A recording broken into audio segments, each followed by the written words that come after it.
Bismillahirrahmanirrahim. Assalamualaikum warahmatullahi wabarakatuh. Izin untuk Bapak Andri Noviar AM.Skom M.Com selaku dosen pengampu matkul pengantar teknologi informasi. Di sini saya ingin menyampaikan materi bab 5 mengenai sistem bilangan dan kode. Baik, langsung saja kita masuk ke materi.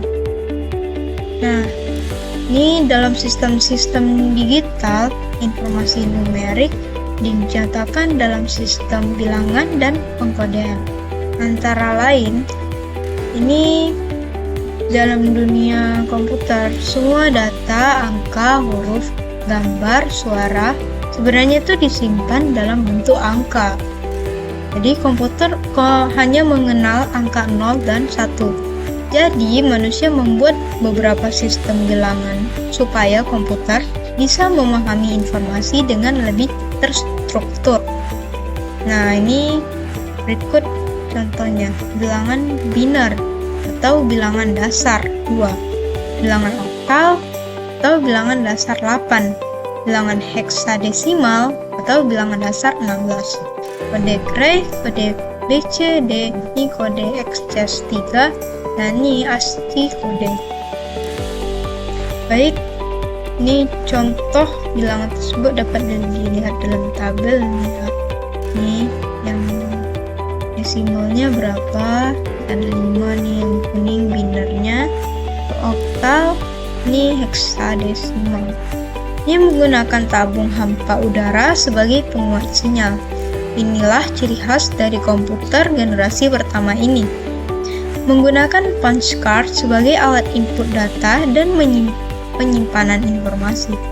Kelemahannya ukuran tabung hampa udara yang besar sehingga secara fisik ukuran komputer juga besar dan berat. Ya, contohnya ENIAC dan UNIVAC ya. Oke, lanjut bilangan desimal ya. Nah, jadi bilangan desimal adalah bilangan dengan bilangan dasar 10. Posisi dari bilangan desimal yang mengandung bit dapat diberikan contoh pada bagian ini. Nah, kalian biasa langsung tengok saja contoh di sini ya. Nah, jadi dia menggunakan teknologi sirkuit berupa transistor dan dioda sebagai elemen utama untuk mengolah data, menggantikan tabung hampa udara.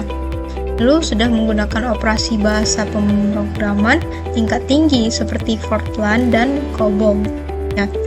Lalu kapasitas memori utama dikembangkan dari magnetic core storage. Jadi ukurannya juga lebih kecil dari komputer generasi pertama ya. Oke, lanjut, ini konversi bilangan desimal biner ya. Nah, jadi ini menggunakan dua angka saja, 0 dan 1. Inilah bahasa utama komputer. Setiap angka biner disebut bit ya. Ini contohnya ya. Oke, lanjut, ini konversi bilangan desimal ya. Nah, ini kalau bilangan desimal, sistem bilangannya digunakan sehari-hari ya. Ini contohnya 0, 5 ya. Lanjut, kita konversi bilangan desimal ke heksadesimal ya. Oke, baik. Ini dia caranya bagi angka desimal dengan 16 secara berulang. Bisa pembagian dari bawah ke atas menjadi hasil ya. Oke, baik, lanjut nih ke bilangan biner ya. Konversi bilangan biner ke desimal ya. Nah, caranya dikalikan setiap digit biner dengan pangkat-pangkatnya lalu dijumlahkan ya. Contohnya ini dikalikan dengan pangkat 4, tuh ditambah tuh dikalikan lagi dengan ini tuh pakai pangkat juga. Jadi dia setiap digit biner dengan pangkat ya, lalu dijumlahkan. Oke, baik. Ini konservasi bilangan biner ke oktal.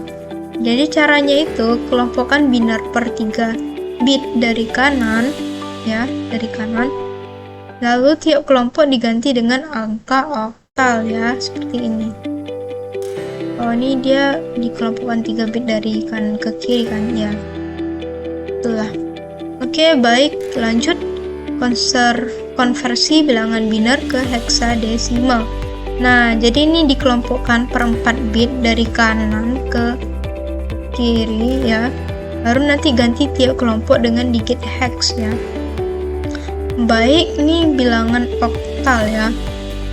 Ini konversi bilangan oktal ke desimal. Ini jadi dikalikan tiap digit oktal dengan pangkat 8 ya. Ini bisa juga diganti jadi 8 semua. Oke. Baik, ini konversi bilangan oktal ke biner. Jadi, setiap satu digit oktal diubah ke 3 bit biner ya. Oke. Nah, lanjut bilangan heksadesimal ya. Nah, jadi prosesnya 2 tahap, oktal, lalu ke biner, lalu ke hex ya. Lanjut. Oke, kita sampai sini dulu atas materi yang telah disampaikan. Oke, cukup sekian. Saya akhiri dengan wabillahi taufik wal hidayah. Wassalamualaikum warahmatullahi wabarakatuh. Sekian, terima kasih.